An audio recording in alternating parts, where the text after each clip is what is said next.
So hey everyone, welcome to the traders platform. आज का video काफ़ी स्पेशल एंड इंपॉर्टेंट होने वाला है बिकॉज आज हम समझेंगे 100 plus technical terms in share market जो हर एक ट्रेडर और इन्वेस्टर को ज़रूर पता होना चाहिए। अगर आप अपनी जर्नी स्टार्ट कर रहे हैं शेयर मार्केट के अंदर, if you are a beginner in market, so you must watch this video till the end. आपको ये वीडियो लास्ट तक पूरा ज़रूर देखना है विदाउट स्किप किए हुए, सो दैट आपका जो बेस है वो एक कंप्लीट अच्छे तरीके से बन जाए। एंड जो इंटरमीडिएट लेवल के हैं वो भी इस वीडियो को देख सकते हैं, सो दैट उनकी जो नॉलेज है वो ब्रश अप हो जाए। वीडियो स्टार्ट करने से पहले एक इंपॉर्टेंट थिंग, अगर आप सच में कुछ सीखना चाहते हैं, इस वीडियो से कुछ वैल्यू ग्रैब करना चाहते हैं, तो इस वीडियो को पूरा देखें। सेकेंड थिंग, जब इस वीडियो को आप देखेंगे तो अपने साथ एक रजिस्टर और पेन ज़रूर रखिए, सो दैट जो भी चीज़ें आपको ज़्यादा कॉम्प्लेक्स लगता है, जो भी टेक्निकल टर्म्स आपको ज़्यादा कॉम्प्लेक्स लगता है, आप उसके नोट्स बना पाएँ और नोट्स बना के उनको बाद में जो है रिवाइज कर पाएँ। सो इसको हम स्टार्ट करेंगे ए टू जेड सीरीज़ तक लेकर। सो सबसे पहले हम जो स्टार्ट करने वाले हैं वो है ए सीरीज़। ए सीरीज़ के अंदर सबसे पहले हम बात करेंगे एसेट से। सो एसेट का मतलब होता है पूंजी। अब एसेट ऐसी कोई भी चीज़ जो हमको अभी पैसा कमा कर दे रही है या फिर आने वाले टाइम में हमको पैसा कमा कर देगी, हमारे लिए वो एसेट है। फॉर एग्जांपल, अगर कोई बॉय है और वो अपने मोबाइल फ़ोन से जो है पैसा कमाता है, तो उसके लिए वो मोबाइल फ़ोन उसकी एसेट हो गया। ठीक है। दूसरा हमारा आता है asset allocation. Asset allocation means allocate और डाइवर्सिफाई करना अपने एसेट्स को। ठीक है, अपने मनी को अलग अलग डिफरेंट एसेट क्लासेस के अंदर डाइवर्सिफाई करना, बांट देना। अब कोई एग्जांपल लेते हैं हम। ठीक है, एक इन्वेस्टर है जिनके पास 1 लाख रुपीज़ हैं। अब वो इन्वेस्टर के पास दो ऑप्शन है, या तो पूरा का पूरा अपना फंड एक ही एसेट क्लास में लगा दे। ठीक है, उसमें उनको रिस्क ज़्यादा होगा अगर वो एसेट क्लास नहीं चला। दूसरा, अगर वो अपना रिस्क कम करना चाहते हैं तो वो डाइवर्सिफाई करेंगे। आपने वर्ड सुना होगा डाइवर्सिफाइड पोर्टफोलियो। सो डाइवर्सिफाइड पोर्टफोलियो का मतलब होता है कि अपने पोर्टफोलियो को अलग अलग चीज़ों के अंदर अपने फंड को डाइवर्सिफाई कर देना, बांट देना। लाइक 20% आपने इक्विटी में डाल दिया, 30% आपने गोल्ड में डाल दिया, और 30% आपने म्यूचुअल फंड्स में डाल दिया, या फिर किसी ऐसी एसेट में डाल दिया, डेट फंड में डाल दिया, बॉन्ड्स में डाल दिया, जिससे कि आपका रिस्क जो है वो कम हो जाए और एक बैलेंस पोर्टफोलियो बन जाए। इसको हम बोलते हैं एसेट एलोकेशन। थर्ड हमारे पास आता है एक्यूमुलेशन। अब एक्यूमुलेशन का मतलब होता है कलेक्ट करना, किसी चीज़ को एक्यूमुलेट करना, यानी कि इकट्ठा करना। जब भी मार्केट के अंदर आप कोई शेयर्स बाय करते हो, ठीक है, तो वहाँ पर आपने देखा होगा एक्यूमुलेशन जोन, डिस्ट्रीब्यूशन जोन, आपने इन वर्ड्स के नाम सुने होंगे। तो इसका मतलब होता है वहाँ पर जो है प्राइस शेयर को जो है इकट्ठा किया जा रहा है। जितने भी बड़े बिग इन्वेस्टर्स होते हैं वो एक ही बारी में कभी भी शेयर्स बाय नहीं करते, वो धीरे धीरे एक्यूमुलेट करते हैं डिफरेंट डिफरेंट प्राइसेस पे। ठीक है। उसके बाद हम बात करते हैं एनुअल रिपोर्ट की। अब एनुअल रिपोर्ट एक ऐसी रिपोर्ट है जो हर एक कंपनी प्रिपेयर करती है, जिसमें वो अपनी कंपनी की सारी इन्फॉर्मेशन देते हैं, जिसमें आपका पास्ट से लेके फ्यूचर तक आपको कंपनी की मैनेजमेंट, उनकी स्ट्रैटेजी, कंपनी ने क्या क्या चैलेंजेस झेले, ठीक है, ये सारी चीज़ों की रिपोर्ट आपको एनुअल रिपोर्ट में मिल जाएगी। कंपनी का profit and loss, balance sheet, उनकी क्या आइडियाज़ हैं, क्या उनका फंडामेंटल्स हैं, सब कुछ। उसके बाद नेक्स्ट हम बात करेंगे आर्बिट्राज की। अब आर्बिट्राजर कौन होते हैं? आर्बिट्राजर वो पर्सन होता है जो शेयर्स के प्राइस डिफरेंस से अपना प्रॉफिट निकालता है। अब आपने कई बार देखा होगा एनएससी एंड बीएससी दोनों स्टॉक एक्सचेंज पे अगर कोई स्टॉक लिस्टेड है तो उनके प्राइस में डिफरेंस होता है। ठीक है, अब उनके प्राइस में जैसे 5 पैसे, 10 पैसे, 15 पैसे का डिफरेंस है, तो आर्बिट्राजर का क्या काम है? उनका काम है उस डिफरेंस को ट्रेड करना, एक एक्सचेंज से खरीद के दूसरे एक्सचेंज पर बेचना और उस डिफरेंस से अपना प्रॉफिट बनाना। ये काम होता है आर्बिट्राजर्स का। उसके बाद हम देखेंगे आस्क प्राइस। अब आस्क प्राइस क्या होता है? आस्क प्राइस वो प्राइस होता है जिस प्राइस पर आप कोई एसेट बेचना चाहते हैं। ठीक है, कोई स्टॉक आपको पर्टिकुलर किसी प्राइस पर बेचना है तो आप वो होगा आपका आस्क प्राइस। इसके बाद हम बात करेंगे एवरेजिंग डाउन की। अब एवरेजिंग डाउन का मतलब क्या होता है? एवरेजिंग डाउन का मतलब होता है कि आप अपने शेयर्स के प्राइस को एवरेज करते आ रहे हैं। ठीक है, लेट्स सपोज आपने कोई शेयर 100 रुपये में खरीदा, उसका प्राइस डाउन आ गया। आप सोचोगे नहीं यार ये अभी ऊपर जाएगा, मैं इसको और क्वांटिटी बाय कर लेता हूँ। जैसे ही उसके कम प्राइस पे यार वो आप और क्वांटिटी बाय करोगे तो वो आपका प्राइस जो है एक मिडल में आ जाएगा, 100 और 80 के बीच में आ जाएगा। एवरेज प्राइस उसका 90 रुपीज़ बन जाएगा। तो इसी तरीके से अगर आप कॉन्टिन्यूस करते रहेंगे एवरेज अपने किसी भी शेयर को, तो वो आ जाएगा एवरेजिंग डाउन करना। And one more point, average down करना बहुत ही ज़्यादा गलत चीज़ होती है, स्पेशली इन ट्रेडिंग के अंदर। अगर आपकी कोई पोजीशन है और अगर आप लॉस में जा रहे हो तो उसको कभी भी एवरेज डाउन मत करो। Stick to your stop loss. अगर आप अपने स्टॉप लॉस पर हैं, स्टॉप लॉस हिट होता है तो एग्जिट कर दीजिए। होप के अंदर मत बैठिए कि ये ऊपर जाएगा या नहीं जाएगा इसके। ठीक है, सो अब हम स्टार्ट करते हैं बी सीरीज। सो बी सीरीज के अंदर सबसे पहला आता है हमारे पास जो वर्ड आता है वो है BSc, that is Bombay stock exchange. अब बॉम्बे स्टॉक एक्सचेंज एशिया का सबसे ओल्डेस्ट स्टॉक एक्सचेंज है, जो कि एस्टैब्लिश्ड हुआ था 1875 के अंदर। इंडिया के अंदर दो मेजर स्टॉक एक्सचेंजेस है, first is BSE and the second is NSE, that is national stock exchange. अब हम बात करेंगे बुल मार्केट की। अब बुल मार्केट का मतलब क्या होता है? आपने कई बार ये वर्ड सुना होगा, बुल मार्केट, बियर मार्केट। सो बुल मार्केट का मतलब होता है जब मार्केट अप ट्रेंड में होती है, जब मार्केट अप जा रही होती है, किसी भी शेयर का प्राइस अगर कॉन्टिन्यूस ऊपर जा रहा है तो आप उसको बोलोगे बुलिश फेज। और दूसरी तरफ आ जाते हैं हम बियर मार्केट का, और बियर मार्केट का मतलब होता है जब मार्केट या किसी भी एसेट का प्राइस कॉन्टिन्यूसली डाउन जा रहा होता है तो उसको हम बोलते हैं बियर मार्केट। ठीक है, उसको हम बोलते हैं कि ये बियरिश मार्केट है जब किसी भी प्राइस स्टॉक का प्राइस डाउन जा रहा होता है। अब हम बात करेंगे ब्लू चिप स्टॉक्स की। सो ब्लू चिप स्टॉक्स कौन से होते हैं? आपने कई बार सुना होगा काफ़ी इन्वेस्टर और ट्रेडर्स के मुँह से कि ये ब्लू चिप स्टॉक है, ब्लू चिप स्टॉक में इन्वेस्ट करो जब भी मार्केट के अंदर करेक्शन आता है।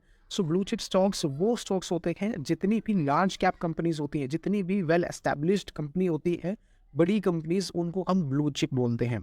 ठीक है, इसके बाद हम बात करेंगे ब्रोकर्स की। अब ब्रोकर्स कौन होते हैं? ब्रोकर्स वो पर्सन होते हैं या वो एंटिटी, ऑर्गेनाइजेशन होती है जो एक इंटरमीडिएट की तरह काम करते हैं इन्वेस्टर और शेयर मार्केट के बीच में। आप शेयर मार्केट के अंदर डायरेक्टली ट्रेड या इन्वेस्ट नहीं कर सकते, आपको डीमैट और ट्रेडिंग अकाउंट की ज़रूरत होती है। सो ब्रोकर्स के साथ आप अपना demat and trading account open करवाते हैं। ठीक है, उसके बाद आती है ब्रोकरेज। ब्रोकरेज क्या होती है? जब ब्रोकर्स आपको demat and trading account provide करवाते हैं, ठीक है, आपको अपनी सर्विसेज देते हैं, तो वो उन सर्विसेज पर कुछ चार्ज लेते हैं आपसे, तो उस चार्ज को जो है ब्रोकरेज बोला जाता है। आप कोई शेयर बाय करोगे या सेल करोगे, उसके ऊपर ब्रोकरेज लगती है। ठीक है, आपको अकाउंट मेंटेनेंस फीस देनी पड़ती है, जिसको AMC बोलते हैं, अकाउंट मेंटेनेंस चार्जेस। तो ब्रोकर्स जो होते हैं वो ट्रेडिंग मेंबर्स होते हैं एक्सचेंजेस के साथ। ओके, यहाँ तक समझ आ गया? आई होप आपको ये सारी चीज़ें समझ आ रही हो, बिकॉज ये वीडियो जो है वो काफ़ी लंबा होने वाला है। यहाँ पर हम 100+ टेक्निकल वर्ड्स को कवर करेंगे विद एग्जाम्पल्स, तो इस वीडियो को ज़रूर पूरा एंड तक ज़रूर देखना। अब हम बात कर लेते हैं बैलेंस शीट की। तो बैलेंस शीट क्या होता है? बैलेंस शीट कंपनीज का टोटल एसेट एंड लायबिलिटीज बताता है कि कंपनी के पास कितना टोटल एसेट है और कितना लायबिलिटी है। इसके बाद हम बात करेंगे बिड प्राइस की। तो बिड प्राइस वो प्राइस होता है जिस प्राइस पर आप अपने स्टॉक को बेचना चाहते हैं। ठीक है, इसके बाद हम बात कर लेते हैं ब्रेक इवन की। अब ब्रेक इवन आपने कई बार ट्रेडर्स के मुंह से सुना होगा कि I am in break even level. तो ब्रेक इवन का मतलब होता है न्यूट्रल, ना तो मैं प्रॉफिट में हूँ ना मैं लॉस में हूँ। ठीक है, मैं ब्रेक इवन पॉइंट पर हूँ। फॉर एग्जाम्पल, मैंने 1 लाख रुपये से अपनी trading journey, investing journey start करी। ठीक है, मैंने उसके अंदर कुछ ट्रेड्स लिए, मुझे प्रॉफिट भी हुआ, लॉस भी हुआ। ठीक है, अब मेरा जो कैपिटल अभी मेरे पास है वो 1 लाख के आसपास ही है, तो मैं ब्रेक इवन पॉइंट पर हूँ। ना तो मुझे प्रॉफिट हो रहा है ना मुझे लॉस हो रहा है। ठीक है, ना तो मेरा कैपिटल बढ़ रहा है ना ही मेरा कैपिटल घट रहा है। इसके बाद हम बात करेंगे ब्रेकआउट की। अब ब्रेकआउट का मतलब क्या होता है? यहाँ पर 2 वर्ड्स हैं। टेक्निकल एनालिसिस के अंदर सबसे ज़्यादा ये वर्ड यूज़ होते हैं, ब्रेकआउट एंड ब्रेकडाउन। तो सबसे पहले ब्रेकआउट को हम समझेंगे। तो ब्रेकआउट मतलब जब कोई प्राइस एक रेंज के अंदर ट्रेड कर रहा होता है। ठीक है, फॉर एग्जांपल रिलायंस का शेयर है जो अपने 1,000 रुपये पे ट्रेड कर रहा है, काफ़ी टाइम से 1,000 रुपये के आसपास ही ट्रेड कर रहा है। 1,000 जाता है, नीचे आ जाता है 950 के लेवल पे, फिर 1,000 जाता है, फिर नीचे आ जाता है। तो इसी तरीके से एक रेजिस्टेंस क्रिएट हो रहा है 1,000 पे। जब भी रिलायंस अपने 1,000 के लेवल को तोड़कर अपसाइड मूव करेगा, 1,050 जाएगा, 1,100 जाएगा, 1,200 जाएगा, तो उस फेज में हम बोलेंगे कि रिलायंस ने अपना ब्रेकआउट दिया है। ठीक है, इस शेयर का ब्रेकआउट हुआ है।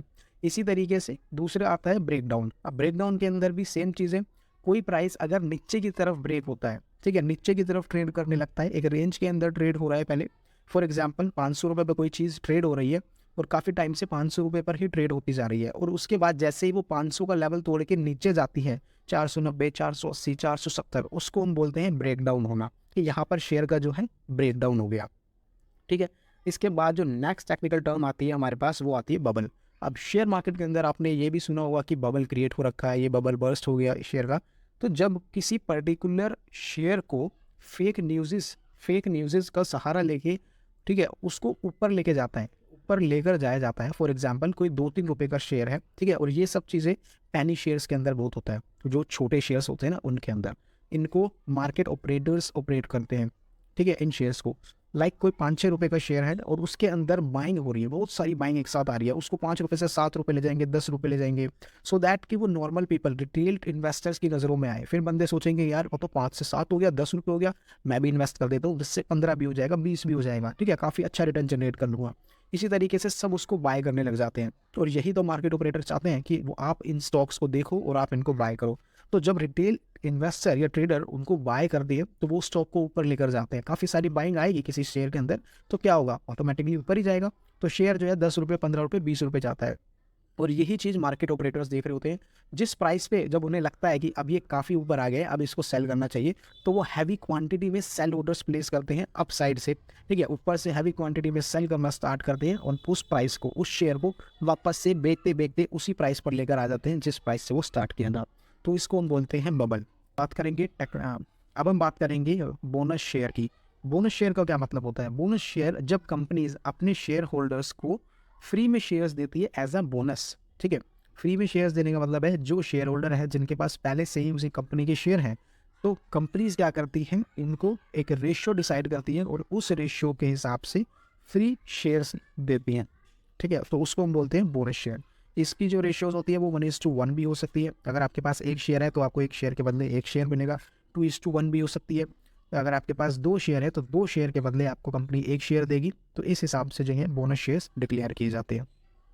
सो अब स्टार्ट करते हैं हम सी सीरीज़। सी सीरीज़ के अंदर सबसे पहला जो टेक्निकल वर्ड आने वाला है वो है कैपिटल। अब कैपिटल हमारा अमाउंट होता है जिससे हम अपना कोई बिजनेस स्टार्ट करते हैं या फिर इन्वेस्टिंग स्टार्ट करते हैं। कैपिटल तो आप सब जानते हैं, ठीक है। हमारा नॉर्मल सा फंड जो हम फर्स्ट डिप्लॉय करते हैं वो हमारी कैपिटल होती है। दूसरी चीज़, दूसरा वर्ड आ जाता है कैपिटल गेन। अब कैपिटल गेन जब आप अपने कैपिटल पे जितना भी प्रॉफिट अर्न करते हैं उसको आप बोलते हैं कैपिटल गेन। फॉर एग्जांपल आपका 1 लाख का कैपिटल था, ठीक है, आपके पास 1 लाख रुपए थे और आपने 1 लाख रुपए पे 20,000 रुपये कमाए, तो 20,000 जो हो गया आपका कैपिटल गेन हो गया कि आपने अपने कैपिटल पे इतना गेन किया है।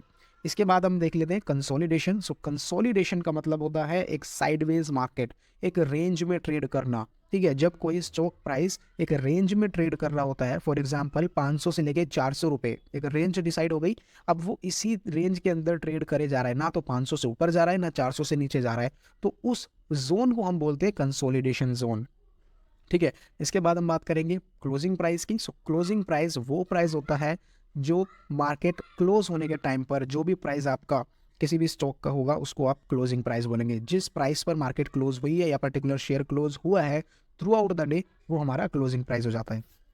नेक्स्ट वर्ड आता है कैंडलस्टिक। सो कैंडलस्टिक टेक्निकल एनालिसिस के अंदर मोस्ट इंपॉर्टेंट चीज़ होती है।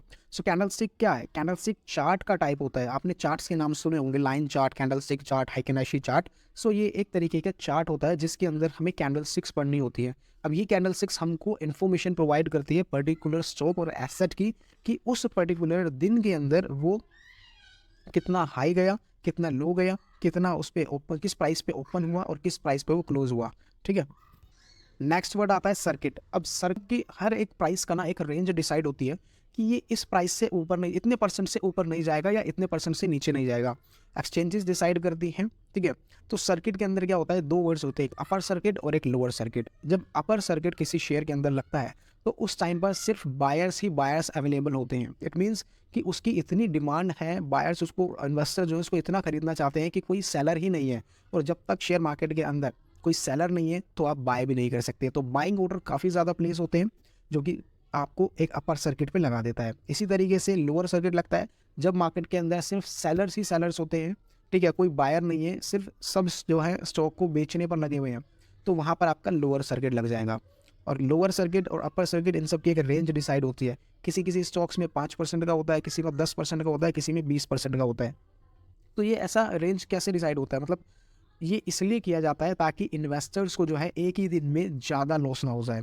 क्योंकि बड़े बड़े प्लेयर्स जो होते हैं, बिग इंस्टीट्यूशंस, अगर वो जब वो सेल करते हैं तो कोई लिमिट नहीं होती कि कितना प्राइस डाउन जा सकता है। तो इस वजह से ताकि ज़्यादा लॉस ना हो इन्वेस्टर्स को मार्केट के अंदर, सभी शेयर्स के जो है एक लिमिट डिसाइड होती है जो 5% से लेके 20% तक होती है, कि मैक्स टू मैक्स अगर गिरेगा भी शेयर, आप जितना मर्जी सेल कर लो तो 20% से नीचे नहीं जाएगा। एक दिन में आपको या तो 5% का लॉस होगा या 10% का लॉस होगा मैक्सिमम।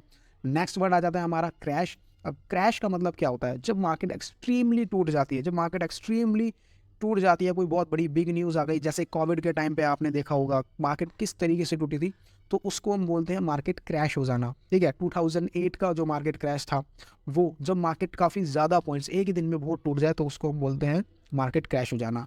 नेक्स्ट वर्ड आता है हमारा साइक्लिकल स्टॉक। अब साइक्लिकल स्टॉक्स का क्या मतलब होता है? कुछ स्टॉक्स ऐसे होते हैं जो पूरे साल परफॉर्म नहीं करते, वो अपना जो है उनका एक टाइम पीरियड आता है, वो उसी टाइम पर ट्रेड करते हैं, उसी टाइम पर जो है अच्छा परफॉर्म करते हैं, तो उन स्टॉक्स को साइक्लिकल स्टॉक्स बोलते हैं। अब हम स्टार्ट करते हैं डी सीरीज। डी सीरीज के अंदर सबसे पहले हम बात करेंगे डे ट्रेडिंग की। तो डे ट्रेडिंग के अंदर क्या होता है, आपने सुबह कोई स्टॉक खरीदा और शाम को उसको प्रॉफिट या लॉस जो भी आपका है उसको बुक कर लिया मार्केट क्लोज होने से पहले, तो उसको हम बोलते हैं डे ट्रेडिंग। इसके बाद हम आ जाते हैं डीमैट पे। तो डीमैट का मतलब होता है डीमेटलाइजेशन अकाउंट। शेयर मार्केट के अंदर आपको कोई स्टॉक खरीदना है, इन्वेस्ट करना है, तो आपको एक अकाउंट की जरूरत होती है, उस अकाउंट को हम डीमैट अकाउंट बोलते हैं। ठीक है, उसके बाद हमारा आ जाता है टेक डिलीवरी। अब डिलीवरी का मतलब होता है जब आप कोई स्टॉक एक दिन से ज़्यादा अपने डीमैट अकाउंट के अंदर होल्ड कर लेते हैं तो उसको हम बोलते हैं कि आपने डिलीवरी उठाई है किसी स्टॉक की। नेक्स्ट वर्ड हमारा आता है डेरिवेटिव्स। अब डेरिवेटिव्स जो है फाइनेंशियल मार्केट है जिसके अंदर हम डेरिवेटिव प्रोडक्ट्स को ट्रेड करते हैं, जैसे कि futures and option. For example कोई स्टॉक है, जैसे कि रिलायंस का कोई स्टॉक है, ठीक है, अब उसके अंदर आप क्या क्या चीज़ें कर सकते हो। रिलायंस के स्टॉक को आप कैश मार्केट में बाय कर सकते हो, ठीक है। अगर आपको उसके डेरिवेटिव्स ट्रेड करने हैं, फ्यूचर एंड ऑप्शन ट्रेड करना है, तो वहाँ पे दो चीज़ें आएंगी, फ्यूचर एंड ऑप्शंस। अगर आपको लग रहा है कि रिलायंस का प्राइस जो है ऊपर जा सकता है, शेयर ऊपर जा सकता है, तो हम क्या करेंगे, हम फ्यूचर बाय कर सकते हैं, ठीक है। और ऑप्शन के केस में हम क्या करेंगे, ऑप्शन के अंदर दो चीज़ें आती हैं, कॉल ऑप्शन और पुट ऑप्शन।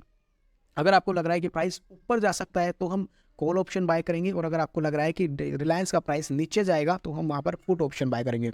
अब डेरिवेटिव का कॉन्सेप्ट जो है वो काफ़ी डीप है, ये जस्ट मैंने आपको ओवरव्यू दिया है, ठीक है। आगे वाली वीडियोज़ के अंदर हम इसको डीप में समझेंगे, पूरा ऑप्शन एंड फ्यूचर्स किस तरीके से आप ट्रेड कर सकते हो। मेरे को कमेंट में ज़रूर बताना अगर आप फ्यूचर एंड ऑप्शंस के ऊपर वीडियो चाहते हो डिटेल में, ठीक है। इसके बाद हम बात करेंगे डाइवर्सिफिकेशन की। डाइवर्सिफिकेशन हमने अपना एसेट एलोकेशन में भी कवर किया था। डाइवर्सिफाई मतलब होता है अलग अलग जगहों पर बांट देना। जब हम अपने पोर्टफोलियो को डाइवर्सिफाई करते हैं, मीन्स अपने फंड को डाइवर्सिफाई करते हैं, अलग अलग जगहों पर इन्वेस्ट कर देते हैं, उसको बोलते हैं डाइवर्सिफिकेशन करना। नेक्स्ट वर्ड आता है ड्रॉ डाउन। ड्रॉ डाउन का मतलब क्या होता है, आपने कोई अकाउंट स्टार्ट किया, ट्रेडिंग अकाउंट स्टार्ट किया, आपने उस पर कुछ प्रॉफिट बनाया, और कुछ प्रॉफिट बनाने के बाद आपको कुछ लॉस हुआ। आपका जो अकाउंट है वो उसकी ग्रोथ जो हो रही थी वो अपसाइड हो रही थी, लेकिन उसके बाद आपको कुछ लॉस हुआ और आपके ग्राफ में एक डिप आया, तो उस डिप को, उस ड्रॉ डाउन को, उसको हम बोलते हैं ड्रॉ डाउन, ठीक है। आई होप आपको ये चीज़ें समझ आ रही होगी। नेक्स्ट वर्ड आता है डिविडेंड। डिविडेंड आप सभी को पता है, जब कंपनी अपने शेयर होल्डर्स को प्रॉफिट का कोई हिस्सा, प्रॉफिट का शेयर अपने शेयर होल्डर्स के साथ शेयर करती है तो उसको हम बोलते हैं डिविडेंड।